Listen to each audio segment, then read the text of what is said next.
It takes time. And it takes moments where you'll feel like I don't know what I'm doing anymore, and then other moments of like I've never been so happy in my life, and they may be in the same day, and that's okay. I'm Mitch. And I'm Missy. We're coworkers. He's the boss, and we're married. And she's the boss. Together, we host Good Faith Weekly, a podcast on faith and culture. What could possibly go wrong? Tune in and find out. Missy. Welcome to Good Faith Weekly. On this episode, Missy and I are going to catch up, and she is back in studio after battling a nasty case of COVID. And then later on in the pod, we sat down with Brad Onishi. Brad is the co-host of Straight White American Jesus podcast, along with his co-host, Daniel Miller, and his latest book, Preparing for War, The Extremist History of White Christian Nationalism and What Comes Next, is available right now. It is a fantastic conversation that I promise you're not going to want to miss. It's going to be a great pod. Stay tuned.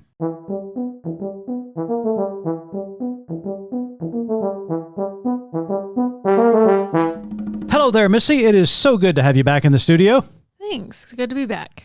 Well, you survived a second round of COVID. I did. Survived. Still on the mend. A little bit of congestion and brain fog, but much, much better than last Well, you week. sound so much better. You sound more like a pack-a-day smoker instead of a 2-pack-a-day smoker. True. I would make a terrible smoker, that's for sure. No doubt about it. So I'm so excited to be back this week because we had Brad Onishi on, and who I am just super starstruck by and super excited to talk to this week. And we are going to be talking about his book, Preparing for War, and along with his podcast that he does with Daniel Miller each week. Actually, I think they release 3 a week. Yeah, can you imagine doing that 3 times a week? No, you and I would be divorced. Who says we're not?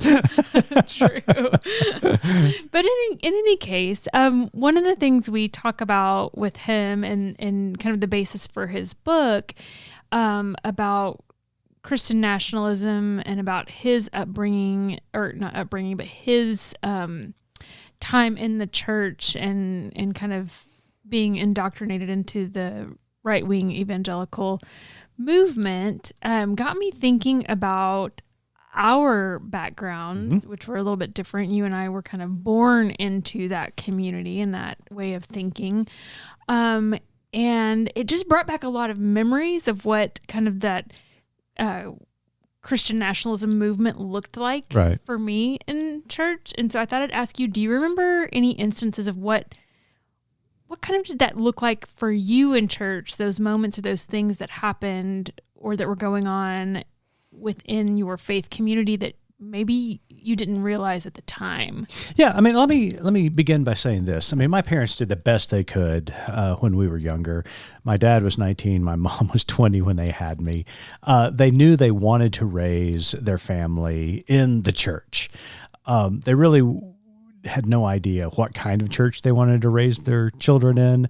And so they went to my great-grandmother, who was a Southern Baptist. And so therefore, that's where we ended up, in a Southern Baptist church. And all throughout my childhood and adolescence, I can just remember time and time again hearing sermons from the pulpit, hearing lessons in Sunday school that constantly tied this idea of a fundamentalist, rigid Christianity with this extreme nationalism, that the two went hand in hand. To be a good Christian, you had to be a good American, and to be a good American, you had to be a good Christian. Right. And the two always were together, never separated. Right. It all went hand in hand. There was no separation. For example, just the go-to Vacation Bible School. Easy. That's an easy one. How did you start Vacation Bible School each morning? Yeah, you said the pledges. The pledges. All 3 of them. All 3. Exactly. All 3. And, I'm quite confident you and I both grew up with flags in the sanctuary. Oh, Flags in the American Sanctuary, patriotic songs. I mean, I even had the Texas flag. I'm quite confident in our sanctuary. Yeah. I mean, as it should be, right? Yeah. Sorry for everybody who lives outside of Texas. Missy is a Texan. So, but do you know what I was reminded of as I was reading his book and as we were conducting the interview? There was a time where we lived in Waco, Texas, and our church every single Sunday closed out the worship service. Everyone would stand, and you know how you might have a benediction or something like that? Right. We sang I'm in the Lord's army. Well, of course you were. Complete with like hand motions, I may never march. Oh, yes. Right in the Calvary. Our audience can't see me doing the She's motions doing right the hand now. motions right now. So I'm sorry you're missing out.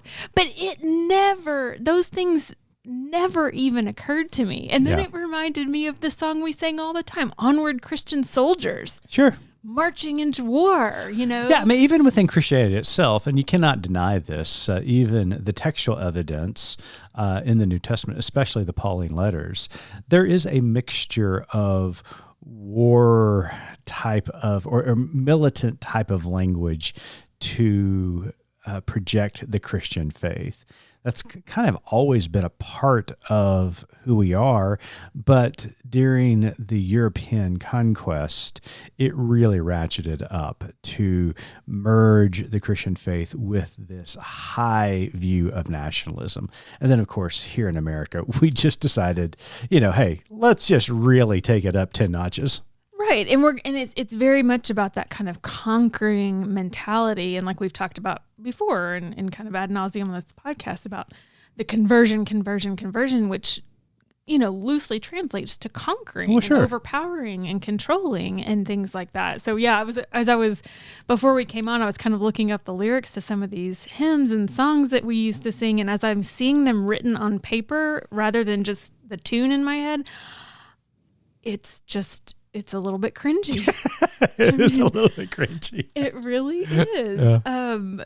So anyways, it was just interesting to kind of relive some of these memories and things. And we'll talk about a little bit in the interview as Brad does in the book about the comparison of the marching around Jericho and Joshua 6 with January 6th and some of these ideas and things that were just so ingrained in us. And like you said, our parents, I mean, we were very much a product of where we lived and where we grew up and the community at large. It wasn't that they weren't seeing it either, I think, in large context. I think that's one of the things that Brad really does well, both in the book, in the interview, and then, of course, on his podcast with Daniel Miller, is and Dan stressed the importance of personal narrative and that we all come to faith with unique narratives.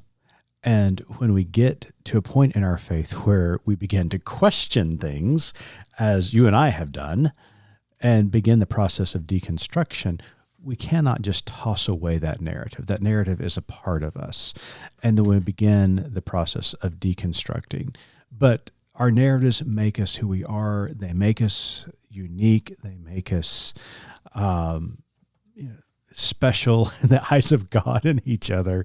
And so it's something that's vitally important to this conversation. So I'm very interested to hear from our listeners about their personal narratives. I hope that you email us those personal narratives, maybe even mention them in comments in our social media platforms, because these narratives are vitally important to who we are.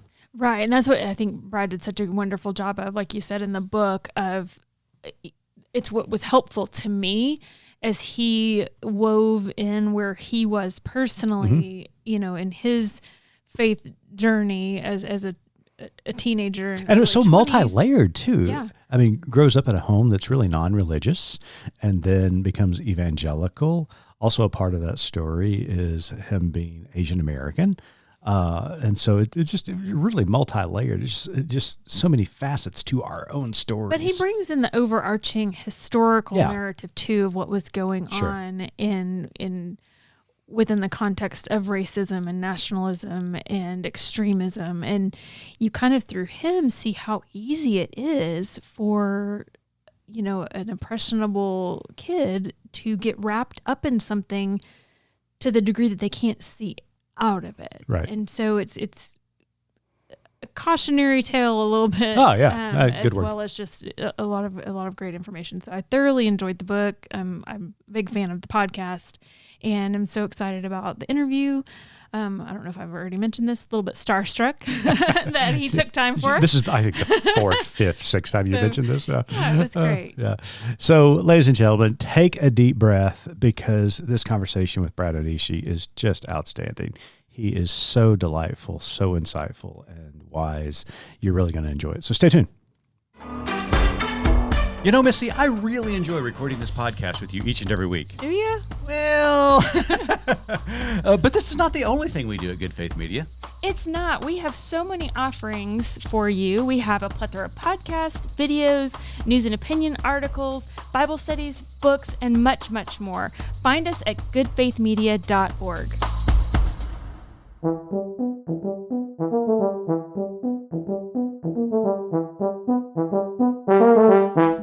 Welcome back to Good Faith Weekly. On this episode, we've got a very special guest with us all the way from California. Brad Onishi is a social commentator, scholar, writer, teacher, coach, and co-host of the Straight White American Jesus podcast, along with his co-host, Daniel Miller. The pod ranks in the top 50 political shows on Apple podcast charts. His latest book, Preparing for War, The Extremist History of White Christian Nationalism and What Comes Next, is currently available. Brad, welcome to Good Faith Weekly. Great to be here. Thanks for having me. All right. Well, so Missy and I have worked through the book. We've been listening to the podcast religiously, and we are so excited because we have some connections that you may be unaware of. In the book and on the pod, you've mentioned the likes of Randall Balmer, Samuel Perry, Ann Nelson. All of them are good friends of Good Faith Media and have been on this pod. So you are in great company, my friend. Well, we like to think. Well, we like to think we're good. Ann is an Oklahoman. She's a Sooner, if I'm not. No, she's mistaken, she's a cowboy. Yeah, she grew up in Stillwater. Samuel Perry's here as well. Yeah, he's at OU. At OU. Yep. So yeah, he's great as well. Yep. So. And then, believe it or not, you actually had a conversation about me and didn't even know it. Oh no! Oh man! In one of your most recent episodes of the podcast, Straight White American Jesus, you had Americans United CEO President Rachel Lazar on there. Guess who the American Indian who's named in the lawsuit in Oklahoma might be? I did not know that. I had no idea that was okay. Well, I wish she would have said that. And I also feel better because now I'm like, oh man, if you have a conversation about someone and you don't know, that's really like nerve wracking. So, that's Yeah, that's the worst gotcha moment we've had. That's exactly this whole thing. But we were road tripping this weekend and we're getting caught up on your most recent episodes. And you guys started talking about the case and she was mentioning an indigenous person on the case. I was like, hey, there you go. There you go. That's you. That's amazing. That is amazing. Well, thank you for doing that. Thank you for that work. And thank you for being part of that case. Absolutely. So, Brad, we have so many questions. I have so many notes. I want to thank you for your most recent uplifting work that you've given us preparing for war. Wah, wah, wah. But before we talk about the book, I want to talk about your background a little bit. Mitch and I were both born into similar circumstances here in the buckle of the Bible Belt, conservative evangelical culture.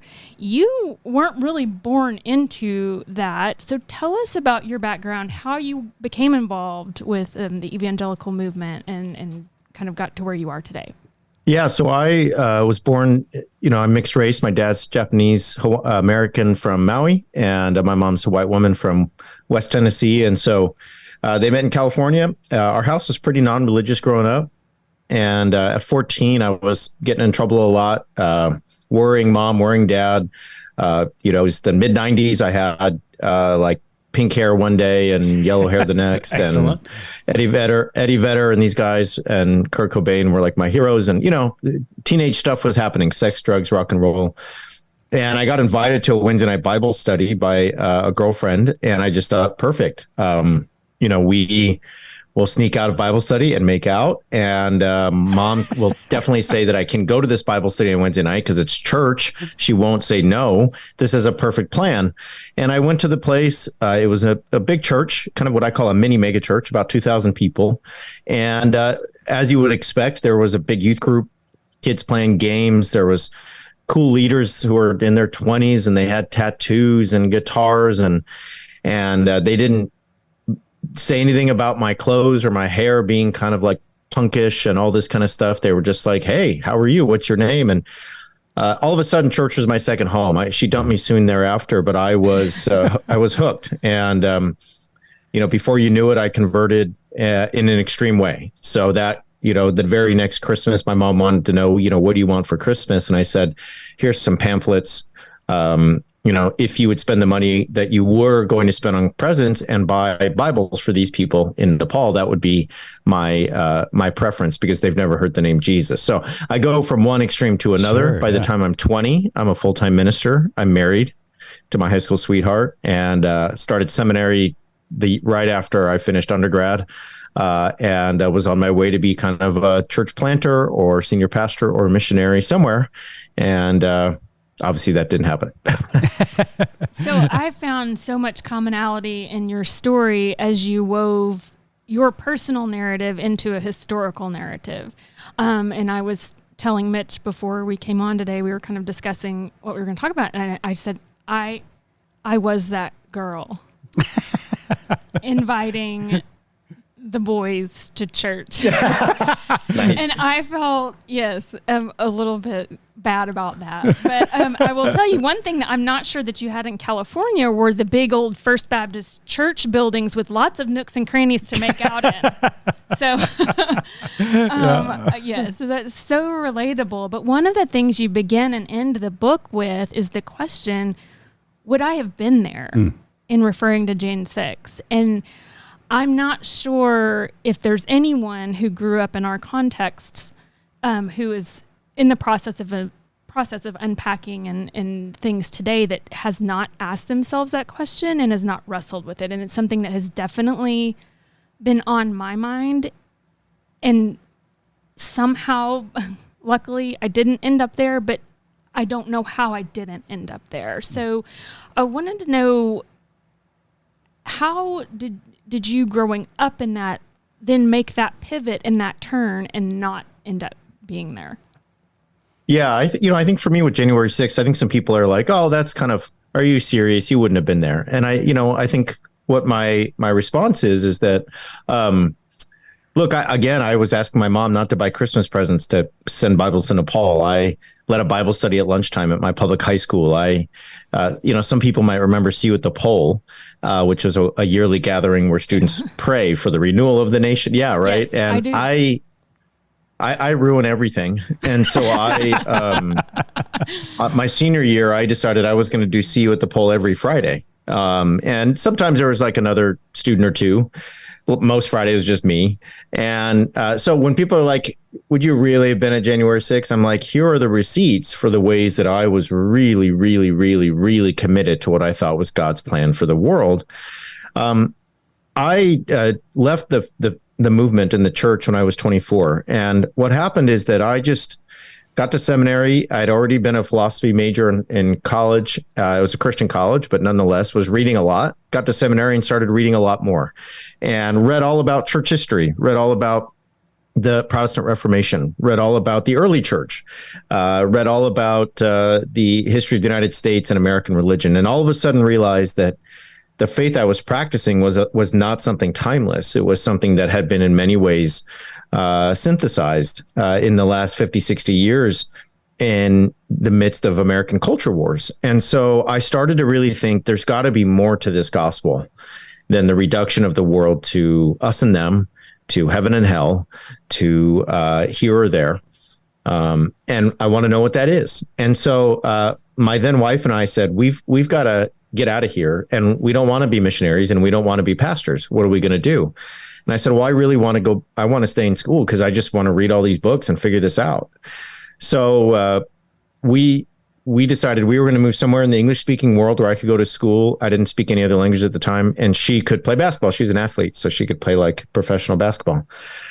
I'm happy to tell the story, but of how I did this, but I definitely cajoled Oxford University into letting me in for a master's degree, and was able to tell everyone at church, hey, I'm not going to go be like a senior pastor or plant a church anywhere. I'm going to go to Oxford to get a degree in theology, which was a very like soft landing because it was acceptable. It was like they couldn't say no to that. That sounded very fancy.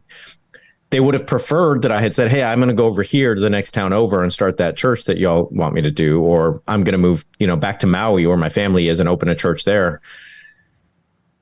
When I get to England, it all happened quick. I had never been outside my hometown. I had never been in a place where when I went into the grocery store, I didn't know 100 people from church. I had never not, in my adult life, not been an example for every kid in town. That was my, when I left the house, it was like I knew I was going to see somebody from church at the ball field, at the grocery store, and that they were all looking up to me. When we got married, when I was 20, there were 1,000 people at the wedding.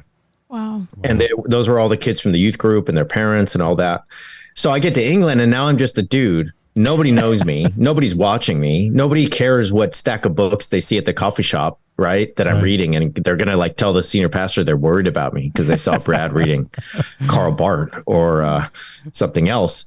And so I just thought, hey, I'm going to give this everything I have. Well, my wife and I decided to get divorced. She was in a different place in life. Sure. So was I, You're a little different when you're 24 than when you're 14, as it turns out. And we started dating when I was 14. So she left and, it wasn't a, terrible divorce. Somebody cheated. Somebody's this throwing clothes out the window. It was like just two people admitting to themselves they were going separate ways. Sure. But within 6 months, I'm living in a dorm room in England. I'm divorced. I'm not sure I believe in God. Mm-hmm. And my life is completely uncertain for the first time in my adult existence. And that was incredible. It was exhilarating. I could do whatever I wanted. And I've never been more unsure of who I am and uncertain about my future than in those months. Well, I mean, your personal story is a big part of the book. We're going to talk a little bit about some of the issues that you discuss in the book here in a bit.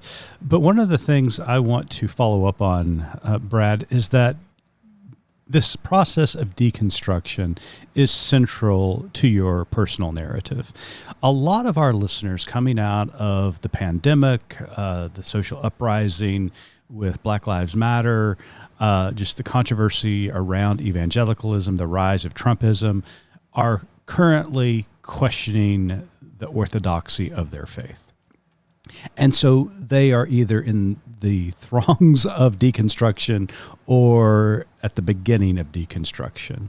As someone who has gone through this process, can you give our listeners some assurance that this is a natural process, and if they stay with it and if they ask the right questions, they're going to be okay coming out of it? Can you just give some hints about kind of what you went through and some incentives on why they should stick with this process? Yeah, it's a really good question. I think that, one thing that I think is really helpful when you're going through something like that is to try to map where you are. When you go on a hike or you go to amusement park and you stop every once in a while and there's a sign that says you are here. And I think when you deconstruct, it's always helpful to have that because it feels at times like you've gotten off the trail or you've lost the plot and you don't know where you're going next.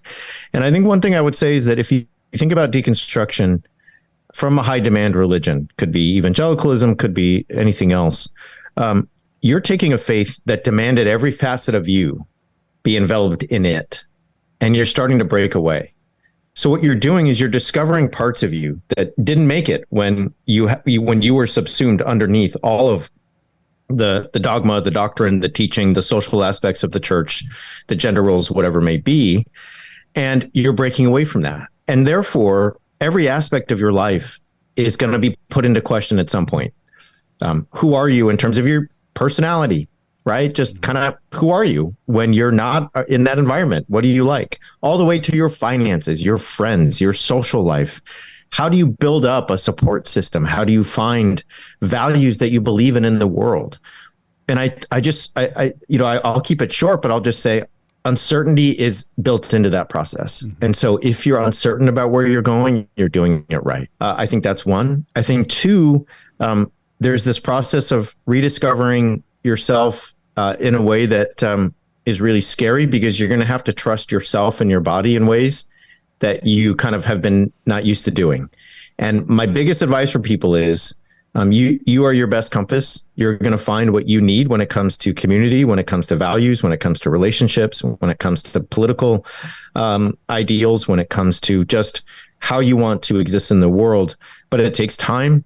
And it takes moments where you'll feel like, I don't know what I'm doing anymore. And then other moments of like, I've never been so happy in my life. And they may be in the same day. And that's okay. I love that. And I'm going to say one more thing is we're going to do cringy stuff because we're trying to figure out who we are. A lot of us didn't have a youth or a young adulthood that, let us do kind of what we wanted.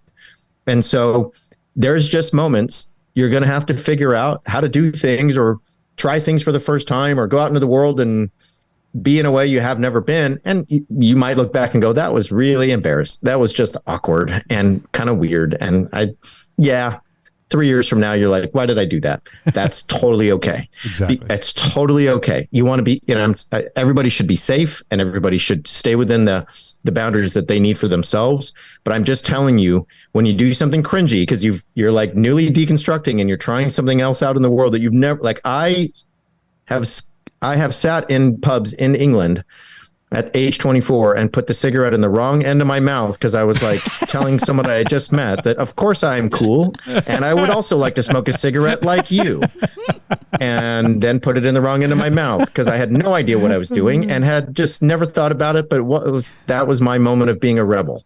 So yeah, that's so embarrassing. Who cares? It happens. Live your life, love yourself, and find people that will do the same. I love that. As you're talking, it reminded me of something in the book that I wrote down because it just meant a lot to me.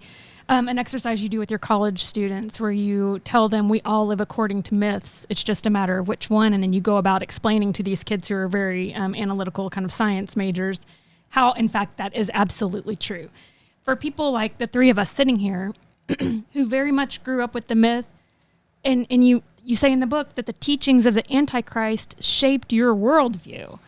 We were so affected by that and so suppressed in development by that, in feeling the weight of the spiritual world on our shoulders at 14, 15, 16. And you talk about feeling this pressure not to even kiss your girlfriend, because if you did, the world was going to implode around us. And we just think about in the 80s and the 90s and being part of youth evangelical movements and how much that was ingrained in us and how detrimental that was on a developmental level. And so, like you said, then you find yourself over in a pub in England at 24 not knowing which end of the cigarette to put in your mouth.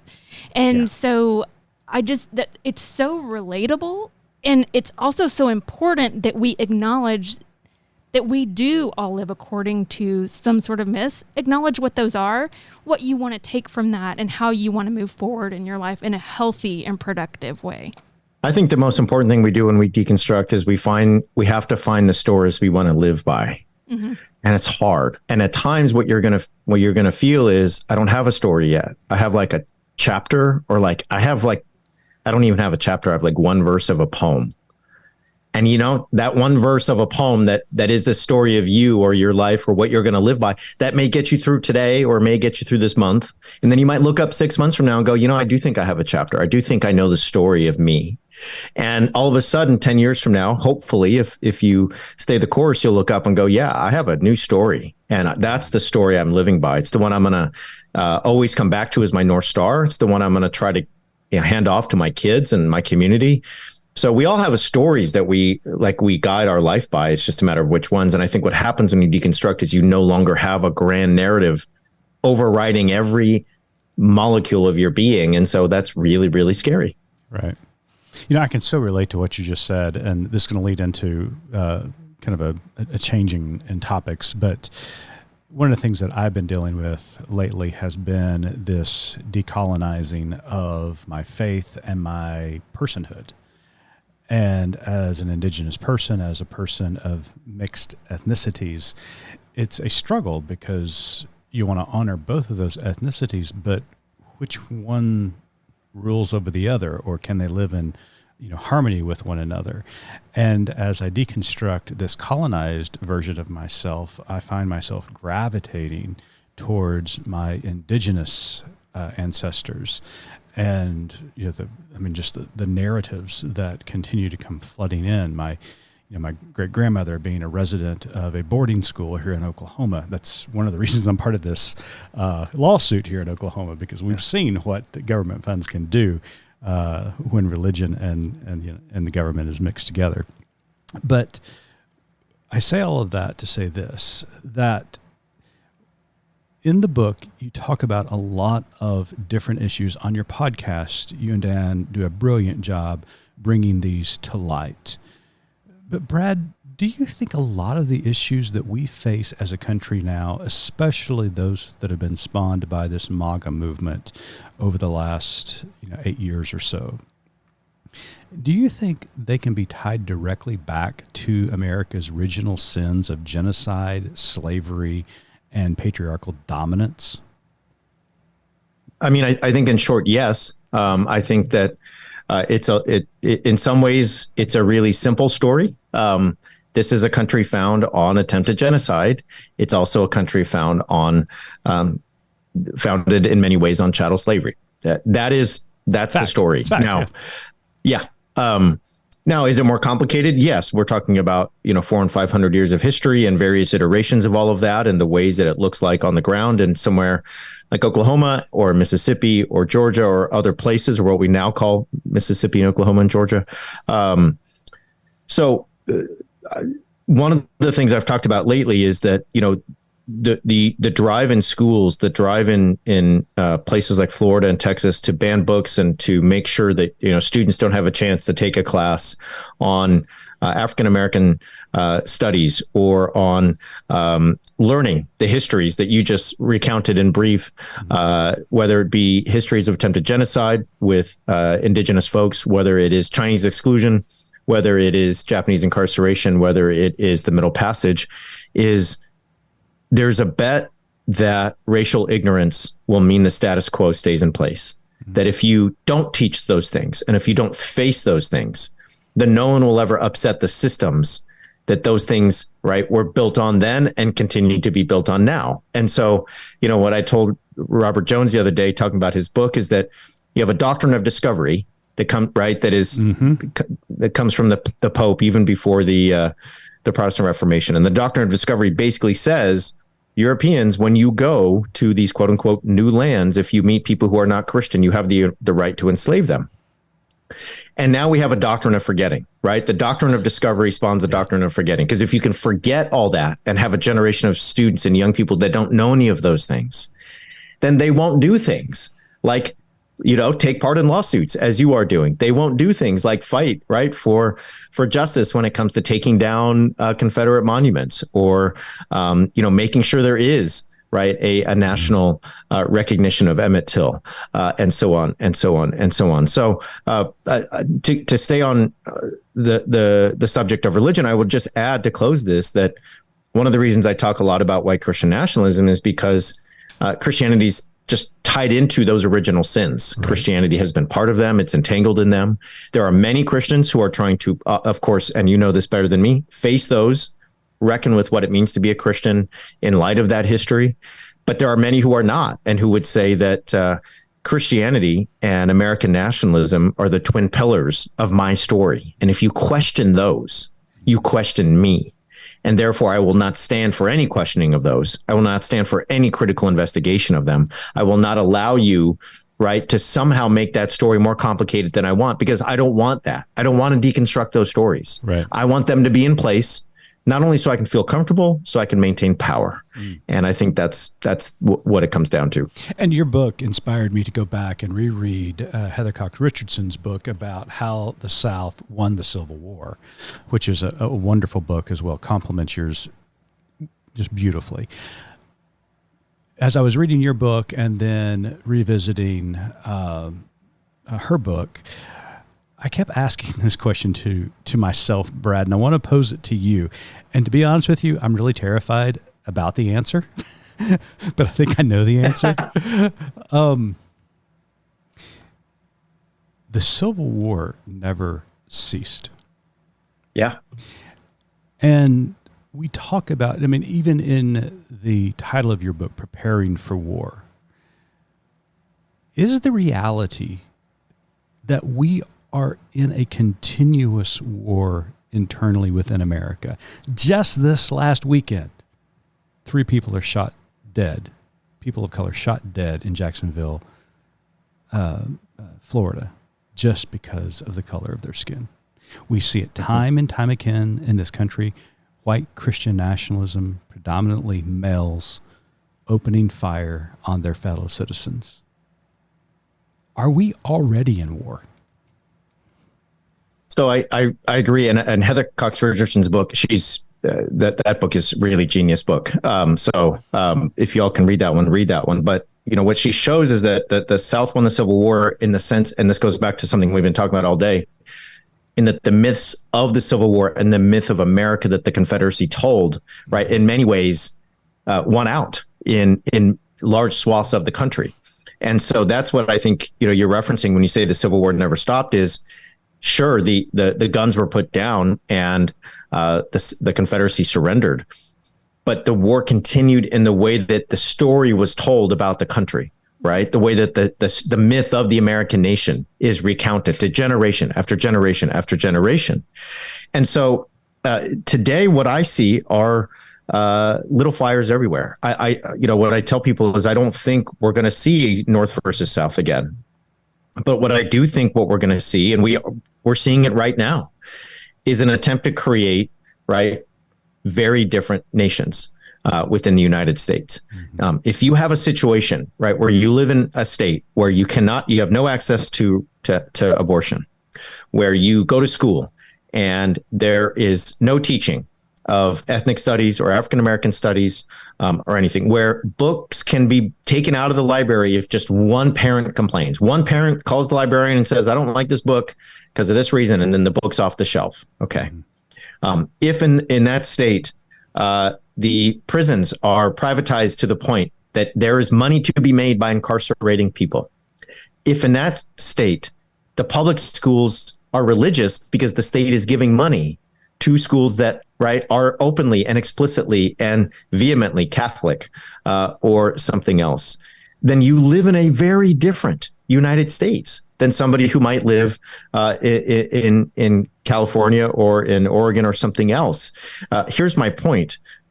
We are already living in a country where people have vastly different experiences of their freedoms. Mm-hmm. In addition, we live in a country where we are subject to violent threat at every turn. So you mentioned, if you are a Black person in the country, it remains today, whether it's in Jacksonville, whether it's in upstate New York, whether it is anywhere, you are under threat. If you are a non-Christian person, we can talk about, right, the Tree of Life in Pittsburgh. We can talk about all of the rising anti-Semitism. You are under threat of being attacked. If you are an Asian American, I mean, I live 1 mile from one of the few remaining Japantowns in the United States. And during COVID, we had in our neighborhood a watch where people would walk around with the older folks in the community when they were shopping and stuff so they wouldn't get attacked in Japantown. Mm-hmm. I'm not talking about a place where there's like a few Asian Americans. I'm talking about a place where Asian faces are the norm. And you have to be protected if you're an elder in the community because you might get clocked on the head, right? We have a country where guys with AR-15s stand outside of voting drop boxes. We have a country where your electric grid in a small town might be terrorized because that's a good way to stop drag queen story hour. Just cut the power to the whole city. And somebody did that in North Carolina, right? We have a country where if you hang a pride flag in California, mm-hmm. you might be killed for hanging the pride flag. We have a country where a year ago in Coeur d'Alene, Idaho, about 36 Patriot Front members tried to terrorize and commit a massacre at a pride event and were stopped seconds before they did it. And I interviewed somebody who was there and they said, we were seconds from one of the worst atrocities in American history if they had not been stopped. So we already live in that state. we live in that condition. And so my goal is not to be hyperbolic and scary. And, whenever I talk about my book, I always have to tell people, like, I'm actually kind of fun at dinner parties. I'm not just like doom and gloom. And when do we get to meet that guy? yeah, like, I don't just show up to the dinner party and just start talking about Christian nationalism and civil war. But what I do want to say is, like, if we don't face up to the condition we're already in, how are we ever going to do anything to change it? And that to me is the most important. Well, the one thing part. that you really, I think, made clear in the book, and you continue to make clear each and every week on the podcast, is that this type of religious rhetoric that has been around forever often leads to this kind of result, these kind of actions. And you specifically make a connection with January 6th and what happens at Jericho. Oh, yeah. Yeah. That was pretty, not eye-opening to me. I've heard it, but just the way you describe it and weave it through the book shed a new light for me in understanding that these stories that we were taught in Sunday school, are so ingrained in our fabric that then we're not even able to see a correlation when it happens for real on our capital in such a way that is so horrific. Yeah. That we don't see that those ideas planted and the way that they're sold to us, the way that they're taught to us, the way it's ingrained, then, it shows up again. It really wasn't an attempt to thwart an election as much as it was to overthrow democracy itself. Oh yeah, I have several quotes here demonstrating just that from the book that I wrote down. But one of the things that you said was a group that who believes it has an inherent right to power sees democracy as unfortunate collateral damage in their culture war. If the will of the people needs to be left behind to remake America as the city on the hill, so be it. And that's terrifying. It is. So let me just back up that statement, because some people listening are like, well, come on, is that true? That's nice to write in a book, but is that really But that's true? what we've all been saying forever. Oh yeah, no, that's not really true. Our democracy will hold, people, in power will have that kind of, I won't go any further than this moment, but we've seen time and time again, they will. Yeah. Yeah, I think that's right. And I think what I try to do in the chapters before the January 6th chapter is say, look, for 25 years, leaders of the religious right have been looking to Russia as the example of what they want in a society. They've seen someone like Putin and his rise to power, and they've said, look, that country is pure. That country is homogeneous racially. When Muslims are present, they're either told explicitly, you're a second-class citizen, be quiet, or they just say you can't be here, get out. When gay people show up, do they let them get married? No, they either put them in jail or they go off somewhere. No one ever hears from them again. And Putin does this in what name? He does this in the name of Russia's spiritual values, its religious history, its Christian identity. If you look at Putin's rhetoric over the last few years, it's very, very clear. Leaders of the religious right didn't start looking to Putin in 2018 when Trump was president. It was in 1998. You can go back even further, and I can show you the books, and I can show you my own book of where all of that is true. Also, Orban. And just today, Tucker Carlson was talking about Orban and how great he is. But Orban is another one who does everything he can as an anti-democratic leader to be a Christian leader. It's all in the name of family values. Mothers and fathers, only two genders, no gay people, no queer people, Christian history, Judeo-Christian ways of life. That's the whole rhetoric, right? Okay. So they're enamored with those guys who are willing to do away with democracy in order to get what they want. And then on January 6th, they show up. And the night before, there's a Jericho march. And most people listening are like, I know the story of Jericho, heard it 100 times. And I say it in the book, like when I'm a youth pastor, age 21, I love the story of Jericho, because when you're 21 and you got to show up and teach 10 kids the Bible, if it is like Leviticus 8, you're like, what are we going to do here? Like, this is not going to be a fun Sunday morning. When it's Jericho, this is great. Hey, y'all, look at these folks. They marched around. Everybody thought they were crazy, but guess what? The walls fell down and they believed God. If you believe God, he'll do amazing things in your life. Don't worry about what the world says to you or those kids at school. Just trust God. And look, the walls will fall down. What are the walls in your life and in your heart? What is that? All right. Good talk. Go get a donut. We'll see you later. Say hi to your folks for me. The end of the story of Jericho is they kill every man, woman, child, and animal in Jericho. Mm-hmm. So when you have a Jericho march on January 5, right? In Washington, D.C., when you've had Jericho marches all around the swing states since the election, and you're praying that God would bring the walls down, you know what you're saying? You're saying we are Israel in this. Let's just keep talking about, we're talking about stories today, talking about myths. Mm-hmm. We all play a part in a story. So here's the story we're going to live out today. We are the Israelites. God told us, march around the city and the walls will fall down. And when the walls fall down, we're going to get in there and we're going to do what they did in Jericho. Right. And you put the 2 and 2 together and you're like, wow, January 5th, Jericho March, January 6th, January 6th. And you start to realize the story they're living out are as godly warriors who are not out to protect democracy. They just want control and dominion over the earth because they think that's what God sent them to do. All right, Brad, I'm thoroughly depressed now. I told you I didn't want to know the answer to that question, but thanks anyway. So before I pitch it to Missy to ask our final question today, can you give us some hope, Brad? I mean, is there some or at least some marching orders? If that's Tell me to go march around the building. What building do I need to go march around? Let's reframe that coded language, and you spin it a different way for us. Yeah. Those of us who are trying to make a difference for good, help us with some constructive advice. Look, here's the thing is, y'all are in Oklahoma. And I think that if a lot of folks around the country were asked about Oklahoma, they would say, I don't know. What is the hope in Oklahoma? You got Ryan Walters, your school superintendent, who's doing all manner of things to basically tear down the public schools, at least from my vantage point. I've talked to folks in Missouri. I've talked to folks in Tennessee.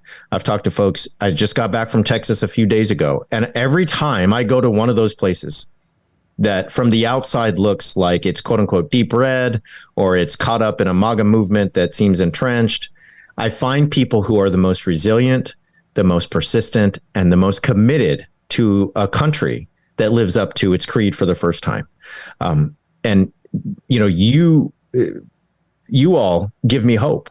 Every time you go into St. Louis or Fort Worth, every time you go somewhere where you think, well, I'm not going to find anything here but MAGA darkness. You know what you find? You find people organizing. You find people trying to find ways to work together. And I think to me, that is the greatest hope. Like, hope comes from us doing things together. Like, I am really good at being at home, doom scrolling under the covers, getting really sad and saying, I don't want to get up tomorrow morning because it all seems bad. You know when I feel the best? It's when I spend that Saturday protesting or working with people on something that I really believe in, right? When I gather with those who have a vision or a story for the United States that I share and say, let's go do that. And not everybody has time. You all have to work. You all have kids. You all have parents to take care of. You got all kinds of stuff. What's one area where you feel like you can do that, right? What's one place in your schedule, in your life? Is it a Friday a month? Is it a Saturday a month? Is it every Wednesday you do this? What are the places where you're going to gather with those that have a vision that resonates with yours? I'll just say one last thing on this is that, what gives me hope is that there's a lot of people out there who oftentimes have a hard time talking to each other, that realize they're best as allies in a coalition fighting for the American experiment. I kind of straddle a bunch of worlds. One of them is between atheists and religious folks. I speak at a lot of atheist conventions. I speak at a lot of churches, and I love both. And you know what I find with my atheist friends? They don't ever sit around, and this might be surprising. They don't sit around and debate. What is atheism? What does it mean? I don't ever hear anyone tell me, hey, I finally figured out the best argument to disprove God's existence. You know what the atheist folks do at those conventions? They could not care less about that. You know what they care about? LGBTQ rights, freedom from religion, good public schools, democracy, voting rights, stopping gerrymandering. And when I go talk to my mainline Christian friends and other Christian friends, you know what they care about? The same things. Yeah, absolutely. Right? Absolutely. And so there are ways that there are such a diverse and beautiful coalition of Americans ready to say, this is not the American story we're going to let be told here and enacted and ritualized and embodied. And we're going to do something different. And so to me, that's hope. To me, that is like, I don't know the end of the story, and the story's not going to end probably before my life does. But I'm going to create a space with others, and we're going to walk, and we're going to go somewhere. And then we're going to be able to leave that path to the next people that come along and say, hey, we started it, right? Keep going on this path. Keep walking in that direction. The arc of the universe might bend towards justice, but it doesn't have to. But it might. It doesn't have to. But if we walk that way, and if we keep walking that way, then I think it will. And I think that's why we keep trying. All right, Brad, I feel better. Thanks. I appreciate that. Still going to close this out and get a drink. That's right. Brad Onishi is the co-host of Straight White American Jesus podcast, along with his co-host, Daniel Miller. He also has an incredible book out, Preparing for War, The Extremist History of White Christian Nationalism and What Comes Next. Brad, thank you so much for your time today. It has been a fantastic conversation, and you are always welcome back to Good Faith Weekly. All right, Brad, before we let you go, I have one last question for you. As you know, our tagline at Good Faith Media is there's more to tell. So in light of your work and our conversation today, what is your more to tell? Well, I think it's what we just talked about. I think that I think one of the things I'm always trying to do is tell the story of where we've been, tell the story of where I've been. And I think one of the things that helps me get up in the morning is that there's more to tell of this story. My story, your story, and the story that we have together. And so I think the more to tell comes from the willingness to say, yeah, we're not going to let extremist, myopic, malicious forces tell our story for us. It's not going to happen. And we may be outnumbered. We may not have as much money or as much whatever, but we're just not going to let that happen. So we will continue walking this way. And so for me, telling that story is always what's left to tell. And there's kind of some beauty in that, right? That the stories, there's always more to pursue when it comes to finishing the tale. It's actually never done. It's somewhat beautiful. The example of this that I love the most comes from Gregory of Nyssa, 3rd century theologian, who wrote a book about Moses. And it was like a mystical interpretation of Moses. And he writes in this book that, every time Moses is pursuing God on the mountain, God seems further away, right? So every time that, Moses gets closer to God, the Shekinah glory, and he reaches a peak and looks up, God is even further away, right? And it's sort of this mystical path that you have to walk, that the closer you get to what you're looking for, the farther it seems to be. And in some ways, a lot of folks are like, well, that's frustrating. Why would I do that? But I guess for me, that is the beauty of being human, is that we wake up every day pursuing what we take to be transcendent and divine and worth our love and our affection. And we look up at night and it's somehow closer than it's ever been and even further than we'd ever imagined. And that's why being human is so wonderful and so vulnerable at the same time. And I think that's why there's always more to tell. Lovely. Thank you so much, Brad, for being with us today. This was wonderful. Brad, thanks so much. We wish you the very best, and lots going on in your life. So mazel tov, my friend, mazel tov. Thank you. Thanks for having me. Great to be here. Thank you.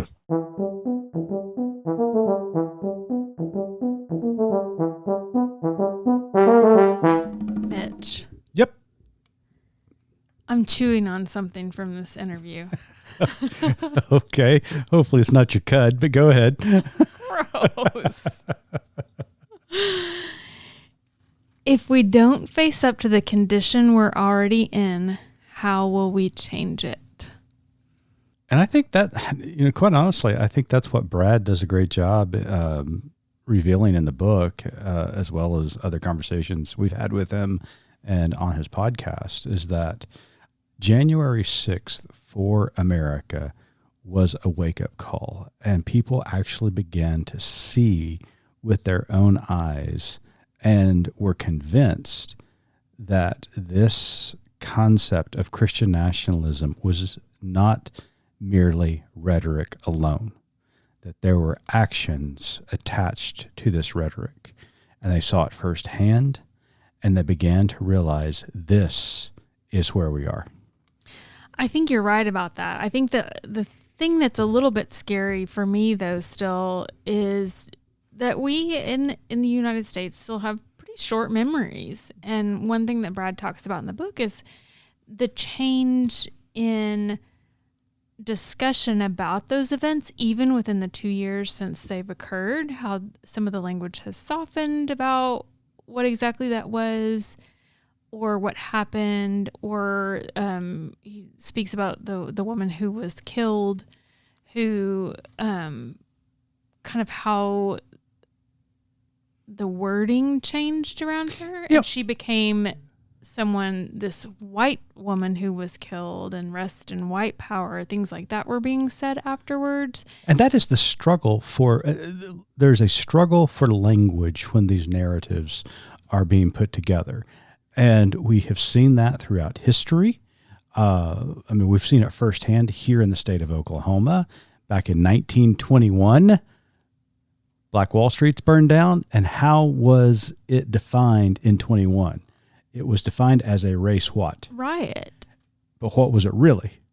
A race massacre. Massacre, yes. And that language is extremely important. And there is a struggle for language because language defines that moment. And what we saw on January 6th is exactly what is taking place. There has been an attempt to tone down what actually happened. And the reality is that there was an attempt not only to overthrow an election, but to literally overthrow democracy itself. so let's talk about the question that Brad asked himself in the book is, would I have been there? Can you answer that? Yeah, Do you I can see a answer it. pathway Yeah. in your life that would have led you there? 100% I can see a pathway. I mean, a lot of what people don't realize about me, I often mention it, I allude to it, I make jokes about it, but I was a raving fundamentalist back in high school and college. And in my college days, I was a Rush Limbaugh. Back in my college days, I was a disciple of Rush Limbaugh to the extent that I would make arguments in class using Limbaugh's rhetoric and even wrote his rhetoric into my papers to the point where one professor wrote this: "Whoa there, little Rush." And when I read that on my paper, it actually kind of took me aback that what am I doing? I'm only just mimicking what I'm hearing. Now, it didn't stop my ideology at the time, but yes, I was on a path towards this radicalization because I bought into it. What I think is interesting is what Brad mentions as kind of his progress or his slow wake-up call to what he was immersed in is very similar to what your story is, which oddly enough was seminary and reading. Yeah. And in my story, it's kind of the great irony of ironies because I attend a Southern Baptist seminary down in Fort Worth, Texas. But at the time, it was an incredible institution that challenged seminarians to actually read Scripture, understand history in its context, and allow these thoughts and processes to mold your mind and your theology.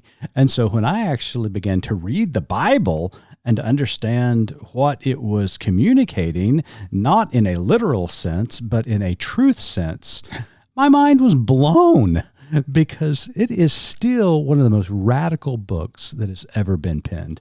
I feel like for, our process of evolution, as we talked about in the intro, that Jesus that we were kind of taught to follow, the marching into battle to fight the evils and the, the spiritual warfare and, there's an enemy against that. And then you read, like you said, you read the Bible and you're like, that's not the guy that I'm reading about. So what's interesting about the connection that Brad makes in the book, the marching around Jericho, illustration of what happened on January 6th, actually, what's interesting about this is that the Jesus I was taught about in my formative years was much more like Joshua, the general, who led the Israelites into battle to conquer the Holy Land that Yahweh had supposedly given them.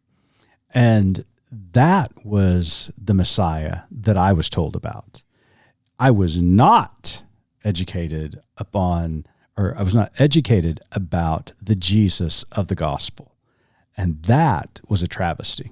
But like he said, we learned those stories, like the one about Jericho, and we placed ourselves in the narrative as those of the righteous who were entitled to this land, and we just kind of skip over or gloss over the narrative on the other side of that, And so we were just the way we were taught the heroes in a very simplistic way, as opposed to let's unpack things in a more complex narrative, and let's examine this story from all sides, and let's not automatically place ourselves where we think we should belong in this story. Mm-hmm. Yeah, and just the whole idea of being the chosen of God.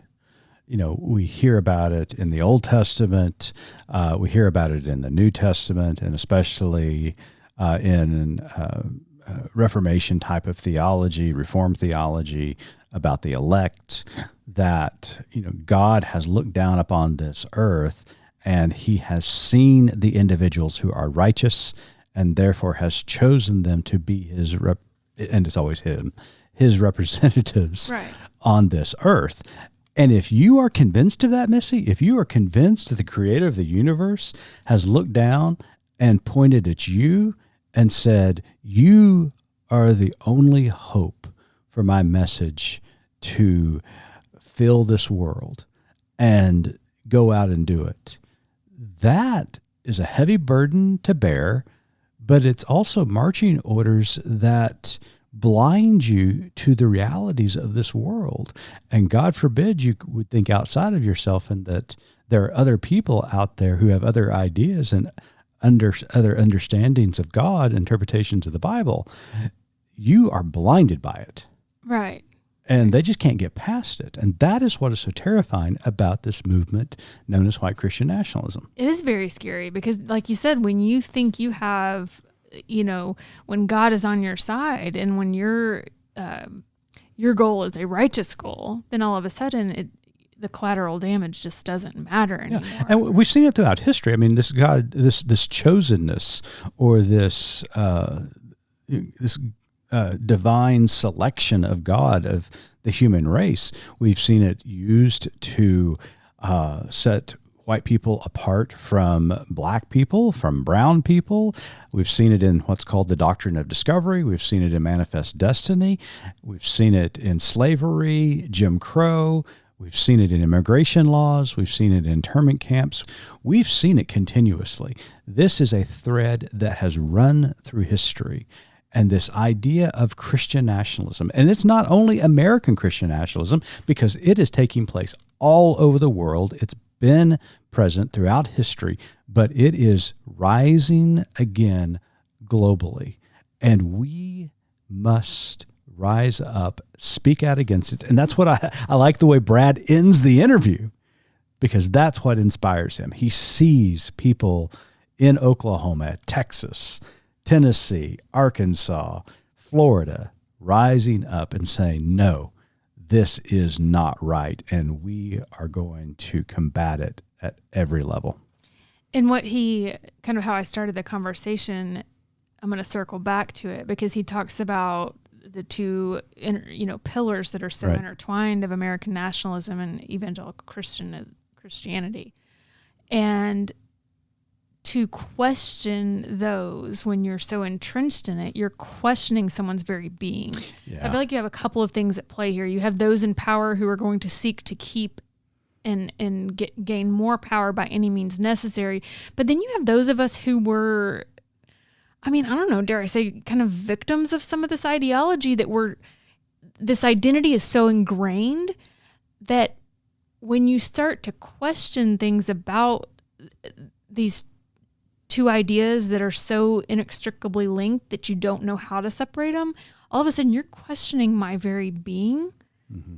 And that's a very scary place to be for a lot of people. And I think that's where people just get trapped, is it's easier to stay here where I'm being told that I am the hero of the story. I am the chosen one. I am in this select group, and keep that status quo, as opposed to, bringing in some critical thinking, as you naturally, as you ended up doing, and as Brad did, and so many of others of us have been able to kind of separate ourselves and take a step back and say, let's unpack this a little bit. And I think you're exactly right. I think that might be, as you just stated, the biggest misstep of Christian nationalists, because their Christianity, their type of Christianity, their type of nationalism is intertwined in their personhood. And therefore, it's their personhood that is challenged when these ideas are challenged. But not only that, Missy, they are attempting to overlay their personhood on everybody else.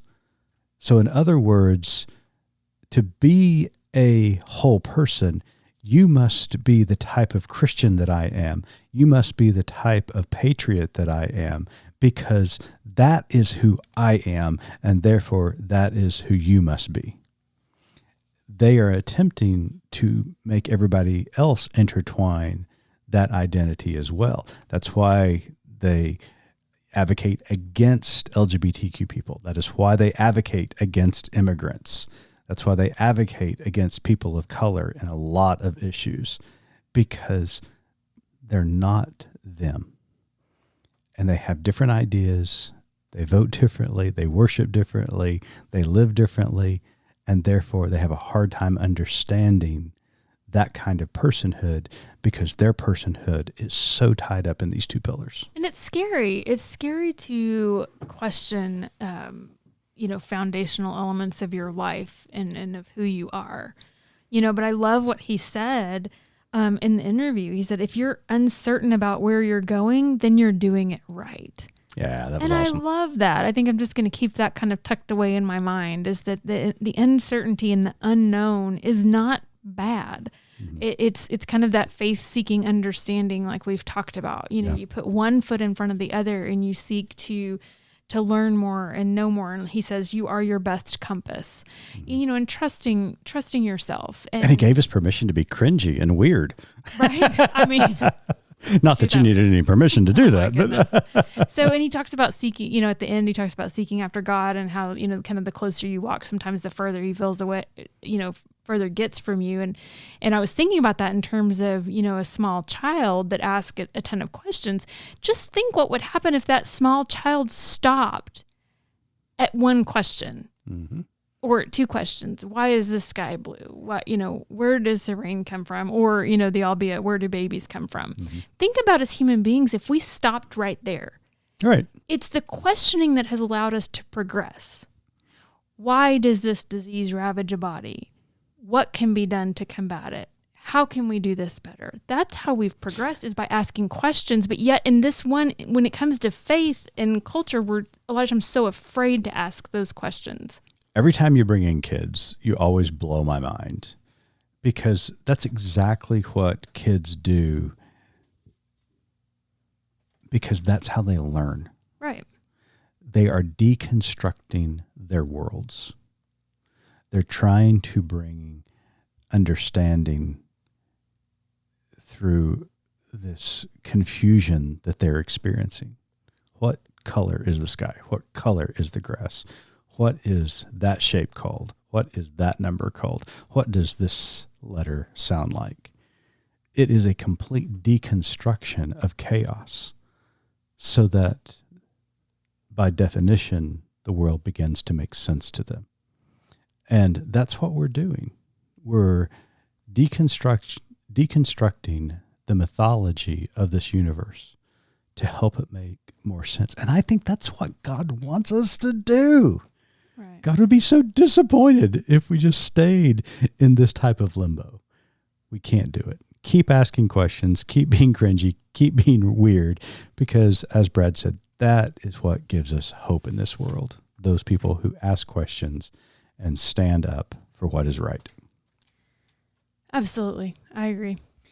Well, as you can tell, we were a little bit inspired by this interview this week, but we hope that you enjoyed it and have a great Labor Day weekend. And Missy and I will be back next week with another guest. Until then, keep living in good faith.